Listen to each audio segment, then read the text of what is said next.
நமச்சிவாயனம். நவ பாரதம் காக்கும் நவசக்திகள் தாயுடைய அற்புதமான அந்தாதிகள்னு சொல்லலாம். முதல்ல கன்னியாகுமரி தாயை பற்றி நம்ம பார்ப்போம். முக்கடலின் கூட்டணியில் குமரியில் ஆட்சி, அது மூவேந்தர் பாவேந்தர் போற்றிடும் காட்சி. அக்கறையாய் நின்ற தவம் அன்னை செய்கின்றாள், அவள் அனுதினமும் அங்கிருந்து நம்மை பார்க்கின்றாள். முக்கண்ணன் வீற்றிருக்கும் இமயம் காண்கின்றாள். சுற்றி 3 கடல் அலையோசை வேதம் என்கின்றாள். பக்கத்திலே பாறை ஒன்றை பார்த்து நிற்கின்றாள். பிறகு பாலகனின் தவத்துக்கு ஒரு இடமும் பார்க்கிறாள். எத்தனையோ காலமாக தவமிருக்கிறாள். கடல் இடி முழக்க ஓசையிலும் மோனம் காக்கிறாள். பித்தனவன் பிறை சூடும் சிவனை மணக்கவே பித்து பிடித்த பெண்ணாக இருந்து வருகிறாள். கத்தும் கடல் நீல நிறம், தன்னை பார்க்கையிலே தன் கணவன் நீலகண்டன் என மகிழ்ச்சி கொள்கின்றாள். மொத்தத்திலே மனித குலம் வாழ வேண்டியே அவள் மோன தவயோகியாகி நம்மை காக்கின்றாள். முதிர் இமயம் வடக்கினிலே காவலானது, 3 கடல் சுற்றி நம்மை பாதுகாக்குது. எதிரிருக்கும் குமரிமுனை கூர்மையானது, அது இந்திய பெரும் அறிவின் உண்மையானது. குதித்து ஒரு மலையின் நீந்தி கடலை தாண்டி கோபுரம் போல சுவாமி விவேகானந்தர் காட்சி அதிசயம். உலகம் பார்க்கும் பாறை கல்லது, ஆன்மீக இந்தியருக்கு அடிக்கல்லானது. அற்புதமான கன்னியாகுமரி தாயுடைய அருமையான ஒரு பாடல் இது. அடுத்ததாக காந்திமதி அம்மன். திக்கெல்லாம் புகழுகின்ற திருநெல்வேலியாம், தேவி காந்திமதி அம்மன் வாழும் எல்லையாம். பக்கத்திலே பொருளை நதி பாயும் காட்சியாம், அது பாசமிகு காந்திமதி அருளின் மாட்சியாய். சொக்கநாதர் மதுரையிலே பேறு கொண்டவர், தேவி சொக்க இங்கு நெல்லையப்பர் என்று ஆனவர். அக்கறையாய் நெல்லை மண்ணை காத்து நின்றிடும் அந்த அருள் நிறைந்த காட்சிக்கு ஈடு எங்கும் இல்லையாம்.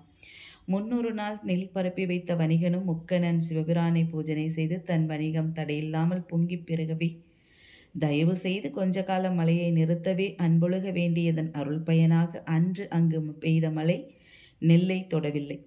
நன்றாக வேலி ஆகி பயிரை காத்தது. அதனால நல்ல பெயர் திருநெல் வேலி என்று ஆனது.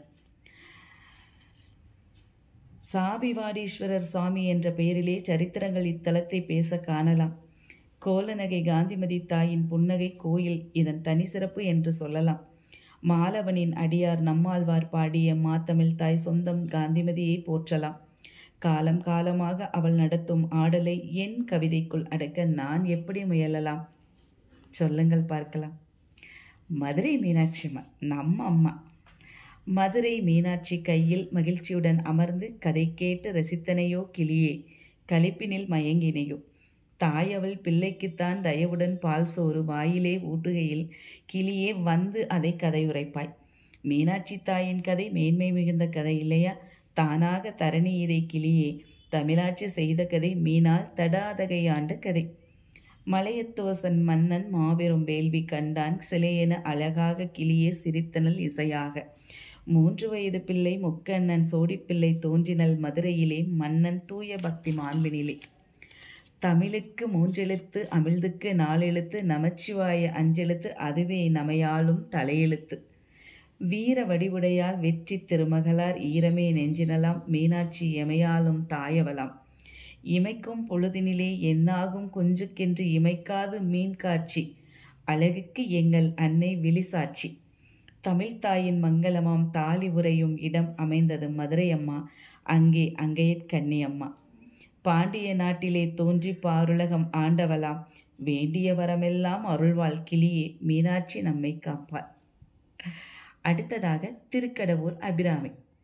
அன்னையாம் அபிராமி தாய், அவள் மீது பக்தி கொண்டு தன்னையே மறந்த தன்னை தான் அதில் பட்டர் வீழ்ந்து மன்னரின் கேள்விக்கு அங்கே மாறியே திதியை சொல்ல, சொன்னதை உண்மையாக்க ஜோதியாய் வந்தாய் வாழி.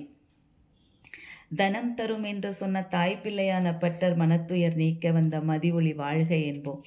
உனக்குத்தான் எந்தன் வாழ்க்கை ஒப்படைத்தேனே என்று நினைத்தவர் பட்டர் முன்னால் நிலவானாய் வாழி வாழி.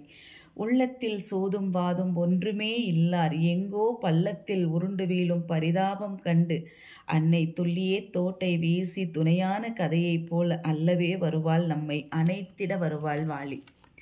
திருக்கடவூருக்கு சென்று திருவருள் வேண்டி தாயின் கருத்துடன் ஆசை பெற்று காரியம் செய்தால் எல்லாம் உருப்பெறும், உவகை எல்லாம் தோன்றும். உலகினை ஆளும் காலம் வரப்பெறும், புகழும் போங்கும், வரம் தந்த அன்னை வாழ்க. தமிழினை தவிர வேறு தன்னிடம் ஏதும் சக்தி அமையவே பெற்றாரில்லை என்று கூறலாம். அபிராமிப்பட்டர் ஆனால் உமையவள் கண்முன் தோன்றி உடனே தன் தோட்டை வீச இமயத்தில் வானில் தோடி எழுந்தது நிலவுமாக. அந்தாதிப்பட்டர் பாடி அனைத்தையும் முடித்த பின்னர் வந்தாடி மகிழ்ச்சி கொண்ட மக்களுக்கில்லை ஈடு என்று சொல்லலாம். தந்திரம் ஒன்று சொல்வேன், தாயவள் மீது பக்தி உந்திடத் தொழுவோம், பட்டர் உயர்நிலை பெறுவோம் நாமும் என்று அன்புடன் வணக்கம் சொல்லுவோம். மீனாட்சி அம்மையை பணிந்து சரணாகதி அடைந்து ஷாயனம்.